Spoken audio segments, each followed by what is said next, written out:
Urea కొరత YCP సృష్టేనని Guntur తూర్పు MLA Mohammed Nazir ఆరోపించారు. యూరియా కొరత ఏ ప్రాంతంలో ఉందో జగన్ చెప్పాలని డిమాండ్ చేశారు.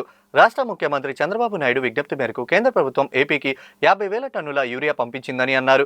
రాష్ట్రంలో ఎక్కడ యూరియా కొరత లేదని స్పష్టం చేశారు. ప్రజలను మభ్యపెట్టడానికి వైసీపీ చౌకబారు విమర్శలు చేస్తుందని అన్నారు. గొడ్డలి కోడికత్తి కేసు ఏ విధంగా మలుపు తిప్పారో అదేవిధంగా యూరియా కొరత అంటూ డ్రామా ఆడుతున్నారని దుయ్యబెట్టారు. గుంటూరులో ఎమ్మెల్యే నజీర్ మీడియాతో మాట్లాడుతూ యూరియా పేరుతో వైసీపీ చేస్తున్న ధర్నాపై ఆగ్రహం వ్యక్తం చేశారు.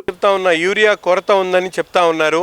ఈరోజు ఏ ప్రాంతంలో కొరత ఉందో ఒక్కసారి జగన్మోహన్ రెడ్డి గారు, ముఖ్యంగా పక్కన చిన్న చిన్న పార్టీ నాయకులు మాట్లాడడం కాదు, జగన్మోహన్ రెడ్డి స్పష్టమైనటువంటి వైఖరితో ఈ ప్రాంతంలో యూరియా కొరత ఉందని చెప్పమనండి. కేంద్ర ప్రభుత్వం ఈరోజు 50,000 టన్నులు ముఖ్యమంత్రి గారు చెప్పంగానే మళ్ళీ ఒక 50,000 టన్నులు ఈరోజు ఇవ్వడం జరుగుతూ ఉంది. రాష్ట్రంలో ఎక్కడ యూరియా కొరత లేదు. ఇది కేవలం చౌకబారి విమర్శలు చేస్తూ లేనటువంటి ప్రచారాన్ని తీసుకొని సాక్షి దానికి సంబంధించినటువంటి ఛానల్లో ప్రసారం చేసుకుంటూ ప్రజలను మభ్యపెడతా ఉన్నారు. రాష్ట్ర ప్రజలు ఇంతకుముందులాగా వివేకానంద హత్యను ఏ విధంగా మలుపు తిప్పారో, కోడికత్తి కేసుని ఏ విధంగా మలుపు తిప్పారో ఇది కూడా రాబోయే 2-3 రోజుల్లో బయటకు వస్తుందని చెప్పి ప్రజలు తెలియజేసుకోవాలి.